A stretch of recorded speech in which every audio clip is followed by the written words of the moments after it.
Assalamualaikum warahmatullahi wabarakatuh. Oke teman-teman semua, halo, apa kabar? Oke teman-teman semua, kakak kelas 1 sampai kakak kelas 4 SD Islam Bintang Juara yang dirahmati Allah Subhanahu wa Ta'ala. Alhamdulillah, pada hari ini kita dipertemukan kembali bersama siapa ya? Ada yang tahu? Oke, betul, dengan Pak Arif. Oke teman-teman, ada kakak kelas 1 yang mungkin belum pernah melihat Pak Arif ya, yang dulu sekolahnya di PAUD Bintang Juara. Mungkin sudah melihat, pernah kenal Pak Arif. Tapi kalau teman-teman kakak-kakak kelas 1 yang dulu masih atau sekolah di selain Bintang Juara belum tahu. Oke teman-teman, perkenalkan dulu, nama saya Pak Arif atau nama panjangnya Arif Wibowo. Biasanya kakak-kakak kelas 2 sampai kelas 3, kelas 4 maaf, itu dipanggilnya Pak Arif. Pak Arif gitu. Biasa seperti itu ya teman-teman ya.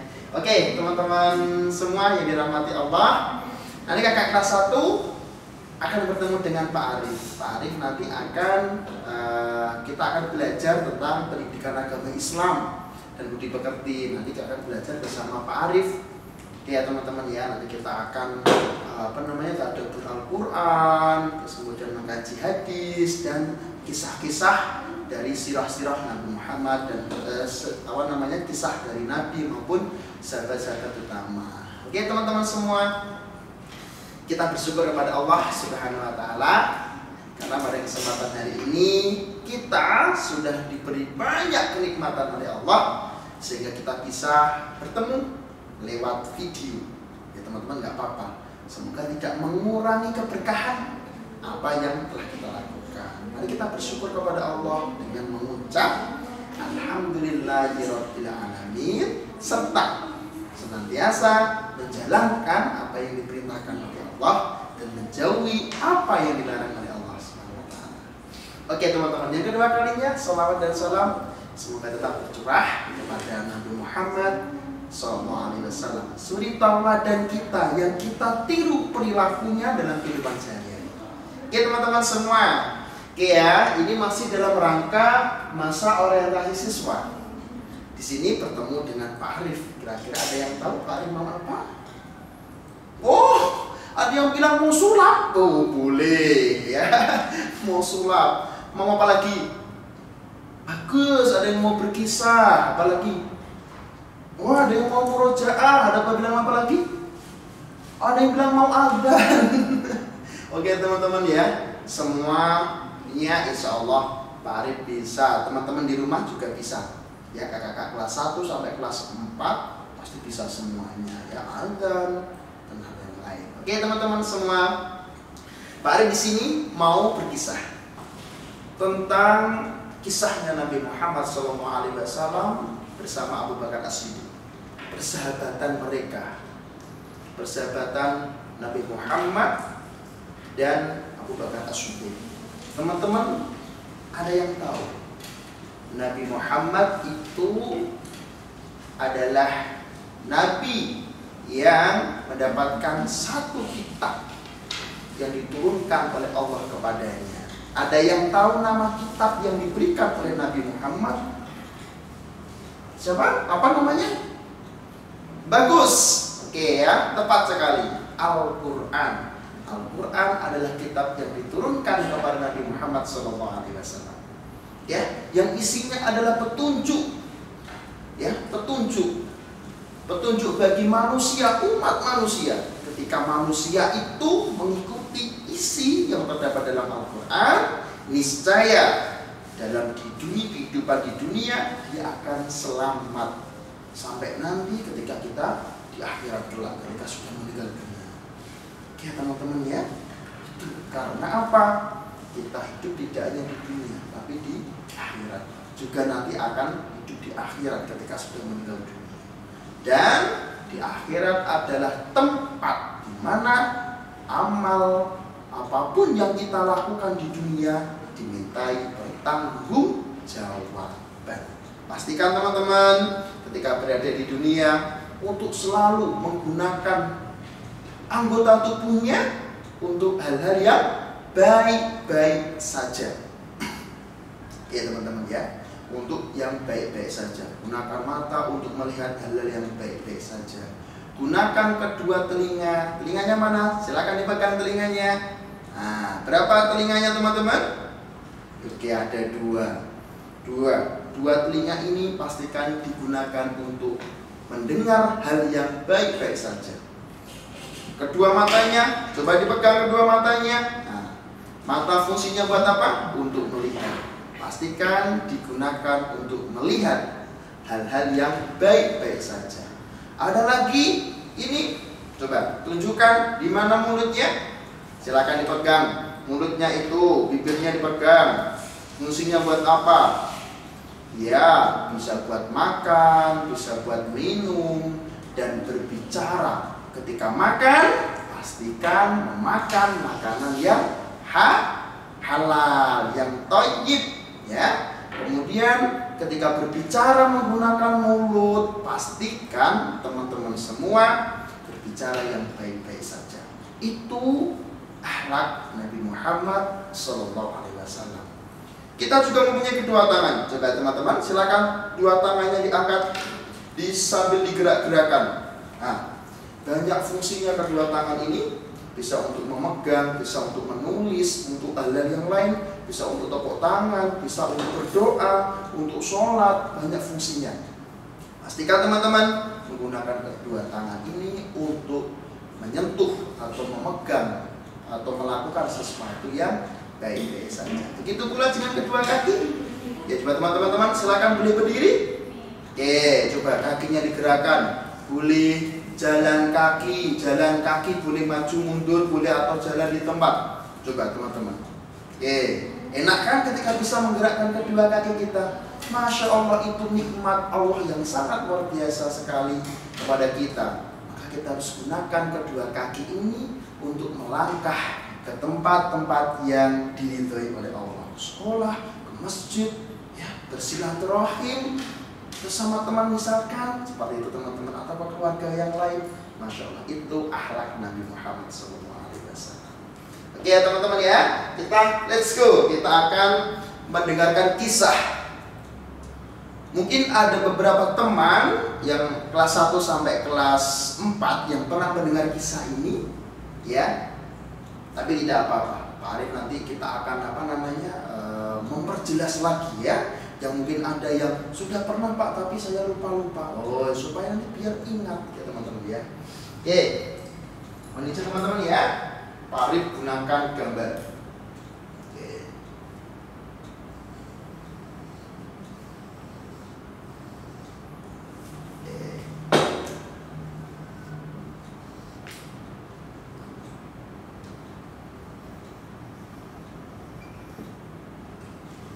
Dan ini padang pasir teman-teman, sama bebatuan.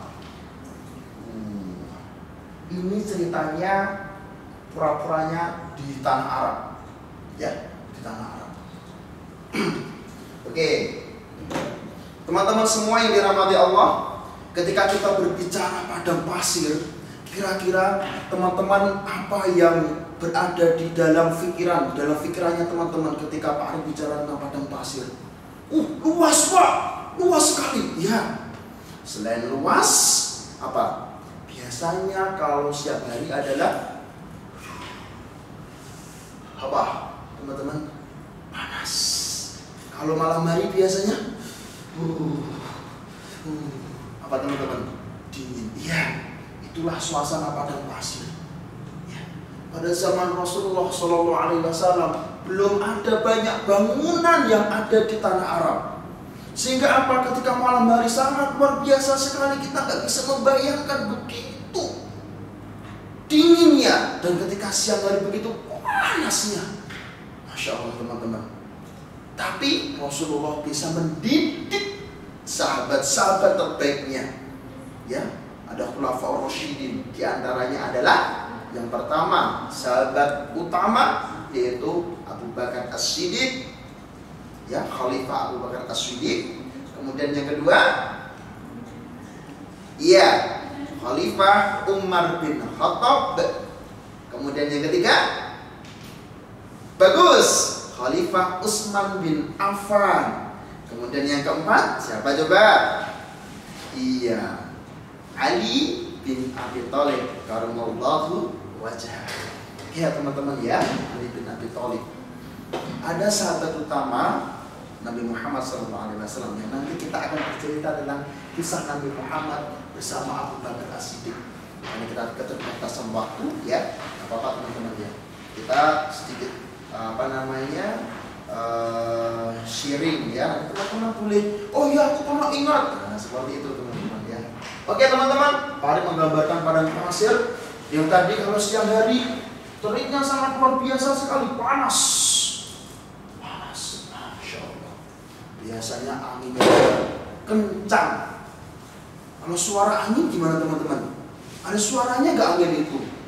Ya. Biasanya ada Pak, ya ada. Biasanya kita kalau suara kadang gak mendengar suara angin ya, tapi bisa merasakan. Oh bisa merasakan. Bisa dingin ya gitu. Kadang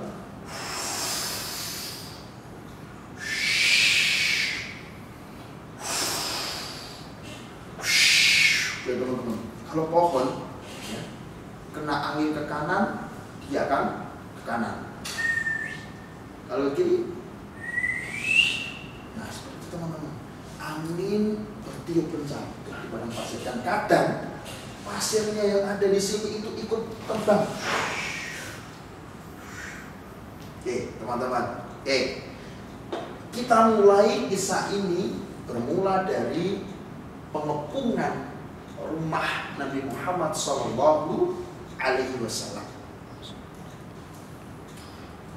Teman-teman tahu semua pada zaman itu dakwah mengajak kebaikan, mengajak kepada Allah Subhanahu wa Ta'ala, yaitu banyak orang-orang kafir Quraisy yang tidak suka dengan dakwah Nabi Muhammad SAW.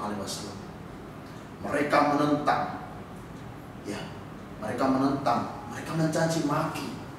Ya, bahkan ketika ada sahabat Nabi Muhammad SAW ya, masuk Islam, mereka menyiksanya. Ya, mereka berkata-kata gak santun kepada Nabi Muhammad. Ya, itulah orang-orang kafir. Sehingga pada zaman itu disebut dengan zaman jahiliyah.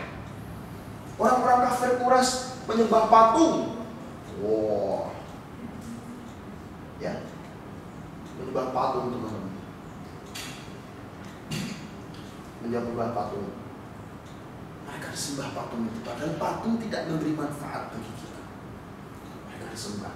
Ketika Nabi Muhammad SAW datang membawa risalah keislaman, mereka menentang. Salah satunya adalah siapa? Ada yang pernah tahu? Pernah lihat? Pernah mendengar? Ada namanya Abu Jahal, ada namanya Abu Lahab. Itu adalah tokoh-tokoh kafir Quraisy yang menentang dakwah Nabi Muhammad. Suatu saat orang-orang itu bertemu Nabi Muhammad. Muhammad, tinggalkan ajaran itu. Kamu menentang ajaran nenek moyang kita.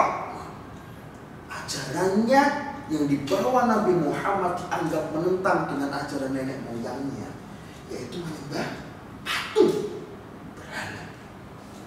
Sehingga apa? Mereka mengejar-ngejar Nabi Muhammad SAW untuk dibunuh. Na'udzubillah min dzalik. Kira-kira bisa nggak teman-teman orang-orang kafir Quraisy membunuh Nabi Muhammad? Iya, tidak akan bisa. Karena kenapa? Iya, Allah menjaganya. Selama hidup kita tergantung kepada Allah, pasti Allah akan menjaga kita. Nah, ya teman-teman, suatu saat teman-teman, Nabi Muhammad SAW berada di rumah. Ya. Kemudian dia bersama sahabatnya, termasuk keponakannya Ali bin Abi Thalib, berada di rumah. Kemudian Rasulullah bilang kepada Ali bin Abi Thalib, "Wahai Ali, kamu tidur di sini. Pakai jubahku, selendangku ini yang berasal dari Hadramaut yang berwarna hijau. Pakailah." Kemudian Ali bin Abi Thalib tidur di apa namanya ya teman-teman? Bilik ya. bilik ya, tempat tidur dipan gitu, yang biasa ditempati oleh Nabi Muhammad SAW. Kemudian Ali bin Abi Thalib tidur di depan dipan itu. Orang kafir Quraisy sudah menggunakan siasat. Ya, ayo kamu ke sana, kepung itu rumahnya Muhammad, kamu lewat sebelah sana, kepung, ayo kepung, lari, ayo lari, lari. Orang-orang kafir Quraisy menyebar luas mengepung rumah Nabi Muhammad. Akan tetapi atas izin Allah, Nabi Muhammad pada waktu malam keluar rumah lewat pintu belakang. Ya, kemudian Nabi Muhammad SAW mengambil pasir, kemudian dilempar pasir itu. Atas izin Allah, mereka tidak bisa melihat Nabi Muhammad keluar dari rumah. Kemudian Nabi Muhammad langsung menuju rumahnya Abu Bakar As-Siddiq radhiyallahu anhu. Kemudian ketika sudah bertemu dengan Abu Bakar As-Siddiq, Nabi Muhammad bersama Abu Bakar Nabi Muhammad SAW bersama Abu Bakar radhiyallahu anhu melakukan perjalanan.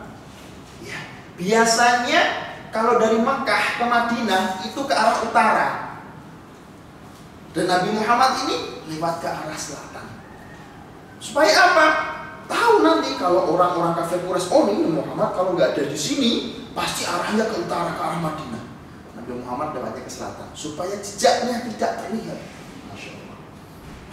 Ya teman-teman. Kemudian setelah itu Nabi Muhammad SAW bersama Abu Bakar, dia berjalan dengan sangat pelan sekali sambil berjinjit.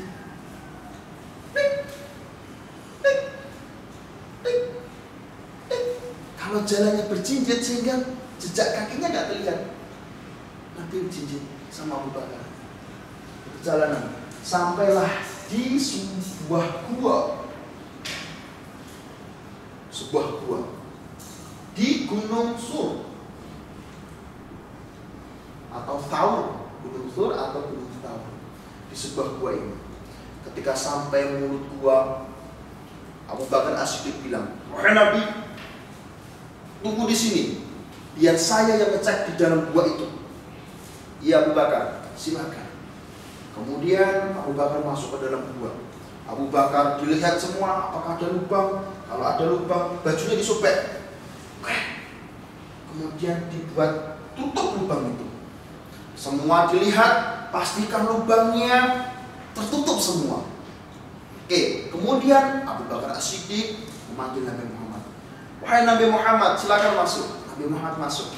Ketika sampai dalam, Abu Bakar As-Siddiq kemudian duduk dan Nabi Muhammad kemudian tidur berada di pangkuannya Abu Bakar As-Siddiq dalam gua, teman-teman. Tiba-tiba ada sesuatu hal. Abu Bakar As-Siddiq melihat lubang dekat Nabi, dekat kakinya Abu Bakar. Aduh, gimana ini?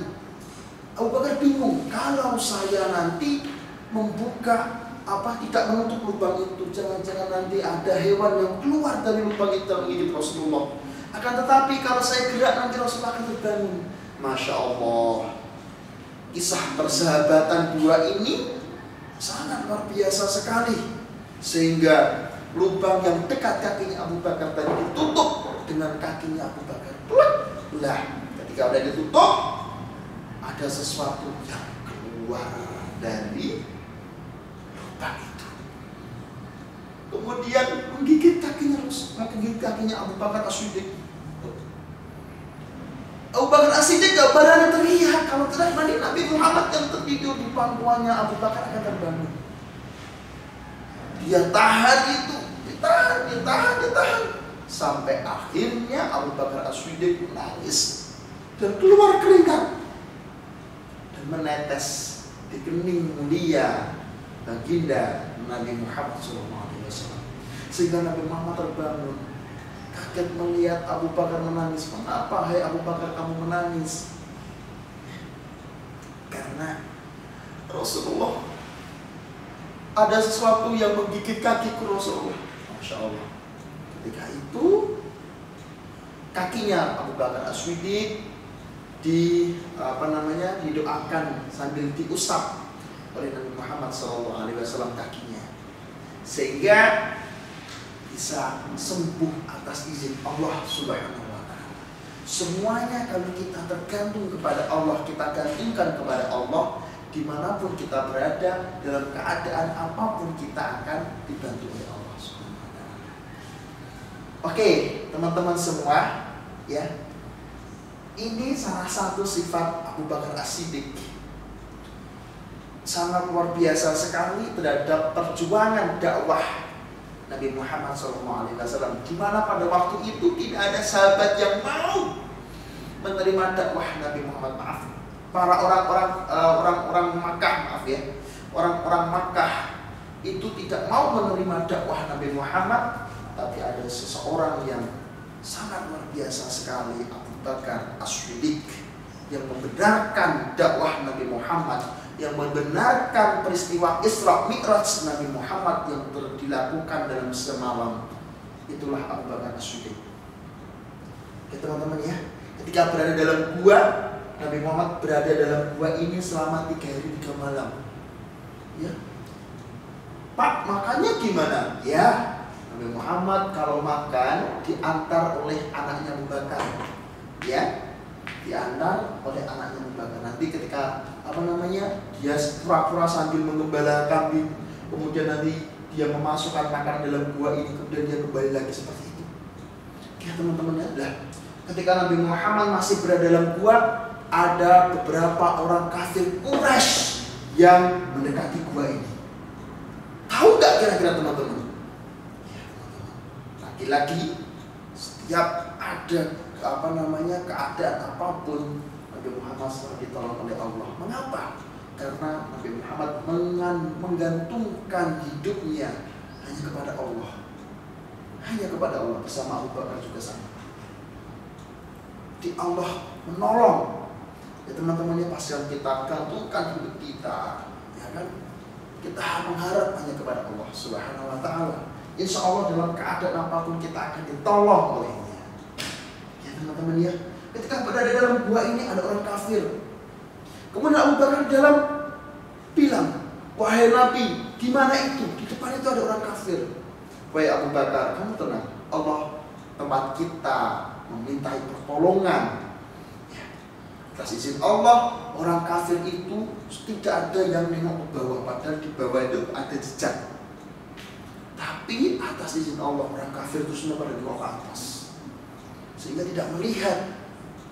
Akhirnya udah mereka pergi dan tidak tertangkap oleh Nabi Muhammad bersama Abu Bakar yang ada dalam gua itu. Oke teman-teman ya, sangat luar biasa sekali kisah kedua persahabatan ini ya. Nabi Muhammad beserta Abu Bakar, mereka sahabat sejati. Teman-teman juga sama ya, sama temannya harus saling menyayangi, saling membantu ya, ketika dalam belajar, ketika dalam kesulitan, teman-teman membantu ya. Dan pastikan teman-teman selalu mengharap perlindungan kepada Allah Subhanahu wa Ta'ala, agar segala kesusahan, kesedihan yang menimpa kita diberi kelonggaran, diberi jalan keluar oleh Allah Subhanahu wa Ta'ala. Oke teman-teman ya, itu kisahnya tentang dua persahabatan ya, Abu Bakar As-Siddiq bersama Nabi Muhammad SAW ya, tentang persahabatannya, tentang kealimannya Abu Bakar As-Siddiq. Dia banyak ilmu, banyak pengetahuan yang dia pelajari dari Nabi Muhammad SAW, sehingga dalam diri Abu Bakar As-Siddiq, dalam diri Rasulullah terdapat perangai perilaku yang baik yang kita tiru, yang kita teladani dalam kehidupan sehari-hari. Oke teman-teman ya, selain itu teman-teman, ini adalah ada sedikit hikmah ya. Hikmah dari kisah ini diantaranya adalah begitu cintanya seorang Abu Bakar kepada Rasulullah SAW. Kita tiru itu ya, perilakunya, perangainya, sikapnya Rasulullah kepada Abu Bakar As-Siddiq. sangat luar biasa sekali. Ya teman-teman ya, yang wajib kita tiru. Ya. Ada kisah lain, hikmahnya nanti ya teman-teman ya, mohon maaf, nanti hikmahnya bisa teman-teman tulis di sebuah kertas, nanti besok diperlihatkan kepada Bapak Ibu guru yang merekoling ketika di pagi hari. Hikmah dari kisah ini. Oke, teman-teman, ada kisah lain sedikit tentang Abu Bakar, bahwa Abu Bakar itu punya sahabat yang sahabat namanya Umar bin Khattab, sahabat Nabi juga yang kedua. Kedua orang ini pernah bertengkar. Masa Arif? Iya. Kedua sahabat ini pernah bertengkar. Suatu saat Abu Bakar sama Umar itu sedang berbeda pendapat. Ya. Kemudian Abu Bakar berkata dengan perkataan yang tidak santun waktu itu menyinggung Umar bin Khattab. Ketika Abu Bakar minta maaf, Umar tidak mau.